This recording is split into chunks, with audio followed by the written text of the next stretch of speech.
হয়েছে, খেলা হয়েছে এখন অবধি। আর এরপরে রিজিয়া।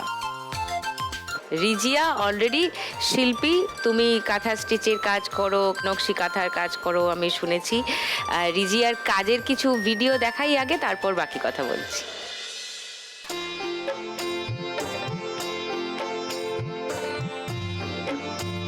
এটা কি সেলাই হচ্ছে? এটা নকশি কাঁথা। নকশি কাঁথা।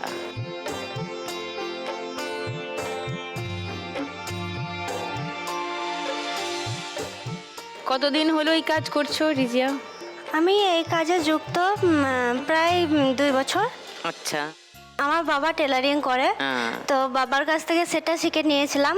আর মা কাঁথা স্টিচের কাজ করে, সেলাইয়ের। মায়ের কাছ থেকে দুটোই শিখে নিয়েছি। কিন্তু বিয়ের আগে করতেন না? করতাম না, খুব একটা করা হতো না, তখন বয়সটাও তো সেরকম ছিল না। কত বয়সে বিয়ে করেছো? 19 বছরে বিয়ে হয়ে গেছে। বিয়ের পর আমি বললাম আমি তো টেলারিংটা জানি, কিন্তু আমি কাটিংটা জানি না। আমার হাজব্যান্ড খুব ভালো, খুব সাপোর্টিভ। ও আমাকে টেলারিংয়ে 6 মাসের কোর্স করায়। তো এখন আমি মেয়েদের যাবতীয় সব কিছুই আমি করতে পারি।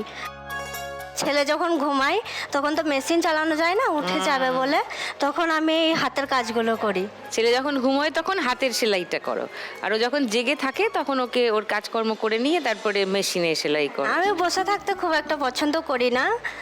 আমি যতটুকুই আমি সময় পাই আমি কাজে দিয়ে দিতে চাই। তোমার বাড়িতে কে কে আছেন? বাড়িতে আমার হাজব্যান্ড আছে, মা আছে, বাবা আছে, আমার এক ছেলে 1.5 বছরের, শ্বশুর শাশুড়ি সবাই আছে। আমার মা বাবা, যেহেতু আমি একমাত্র সন্তান, ওই জন্য আমাকে বেশিরভাগ মা বাবার কাছেই থাকতে হয়। ওখানেও আসা যাওয়া করি। কে কে এসছেন আজকে? মা এসছে, আমার হাজব্যান্ড এসছে। কোথায় হাজব্যান্ড? ও আচ্ছা, নমস্কার। আমার ছোট মামার মেয়ে আসছে। এরা কি সবাই আমার দর্শক? হ্যাঁ, সবাই। আমার হাজবেন্ড তো তার ফোন করবে সন্ধ্যার সময়, পড়ে গেছে কটা রাউন্ড হলো। মানে শুরু হয়ে গেছে কি না? আচ্ছা, কটা রাউন্ড হলো ফোনেও জিজ্ঞাসা করেন? জিও। তোমার বর কি করেন? ও সবজির ব্যবসা করে। ও ভোর 2:30-3টার সময় চলে যায়, আর রাত 8টার সময় আসে। কিন্তু এই মায়ের বাড়িতে, আমাদের বাড়িতে টিভি নেই, মায়ের বাড়িতে টিভি আছে, ওখানে থাকলে তখন 6টার মধ্যে চলে আসার চেষ্টা করে। এরকম ব্যাপার?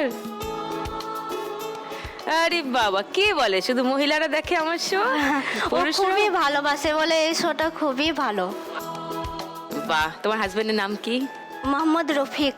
রফিক, ওকে। তো রফিক, আপনার কি ভাল লাগে এই শোটার? অনেকজনকে সাহায্য করে। হ্যাঁ, লক্ষ্মী ব্যাংকে। হ্যাঁ, লক্ষ্মী ব্যাংক থেকে। ওগুলো বেশি ভালো লাগে। হ্যাঁ, সেটা যারা লড়েছে কিন্তু পেরে উঠলো না শেষ অবধি জিততে 1 লাখ টাকা, তাদের মধ্যে কয়েকজনের যখন আমাদের মনে হয় যে খুব জেনুইন দরকার, তখন হ্যাঁ। ওকে, তো তুমি আজকে 1 লাখ টাকা জিতলে কি করবে রিজিয়া? আমার হাজব্যান্ডের একটা ছোট্ট অ্যাক্সিডেন্ট হয়েছিল। আগে তো রোড সাইডে বসতো সবজি নিয়ে, তো লকডাউনে সেটা বন্ধ হয়ে যায়। তারপর ওখানে কিষাণ মান্ডি হয়, সেখানে যেতে বলে। ও সন্ধ্যের সময় বেরিয়ে আসছিল বাইক নিয়ে, তো ঘুমটিগুলো যেগুলো হয় টিনের পাতের, ওইগুলো একটা বাইরে ছিল, তো মাথায় আঘাত করে।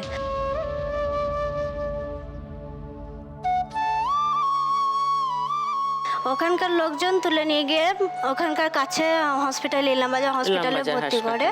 তো সেখান থেকে রাখেনি, বোলপুর ট্রান্সফার করে দেয়।